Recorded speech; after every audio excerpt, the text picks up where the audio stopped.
Yeah, nakefamis yo ST Mistro Record. Yeah, nanamulaka ny tegnako taminitra kefananako atramizao ka hatramizahay ipanjinako ny amaray itsinjovako avinay nanamulaka ny tegnako taminitra kefananako atramizay ka hatramizao ialako amin'ny asanao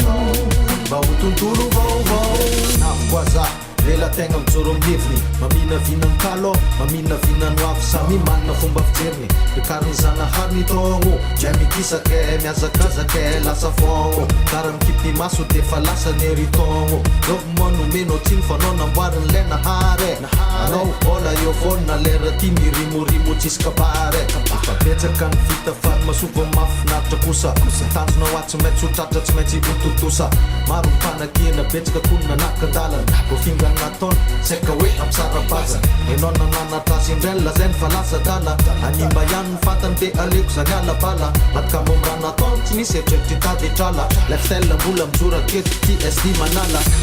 nanamolaka ny tegnako taminitra kefananako atramizao ka hatramizahay ipanjinako ny amaray itsinjovako avinay nanamolaka ny tegnako taminitra kefananako atramizay ka hatramizao ialako amin'ny asanao mba ho tontolo vaovao tombo miamavetiny agny me mariko any rahay ampianariny movolagnon'olo mavety tegna ty nasotra amin'ny lala mahitsy nasotra nanjary nahay navita ny karakara ka nanjary ny karakareka nafatarako ny lalagna mety tokony izoran-tegna nandalo lalagna sarotra za nandalo tsy nitaregna tsy nisy no tavandaina ka nazoto fa tsy nalegna trakefa vovakivatsy zany ny aty tsy midoka tegna trakefa hatramin'omaly zegny itsijovako ny amaregna babakondoha mikasa tanapolo miasa lova mipetraka ho any tantara mpiainana sy zaza atsika jiaby afaka magnano zegny tsy mifidy karaza ianarako tafiditra angaoko tafiditra anatin'ny foko ianarako tafiditra angaoko nivoaka sy netiny doko nanavatsava alakitroka foagna ny rano nataoko tafavoaka ihany ny farany tafavoaka ny rano nataoko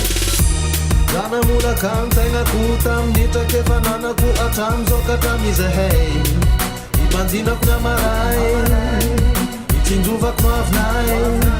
nanamolaka ny tegnako taminitra kefananako atramizay ka hatramizao ialako amin'ny asanao mba ho tontolo vaovao nanamolaka ny tegnako taminitra kefananako atramizao ka hatramizahay ipanjinako ny amaray itsinjovako avinay nanamolaka ny tegnako taminitra kefananako atramizay ka hatramizao ialako amin'ny asanao mba ho tontolo vaovao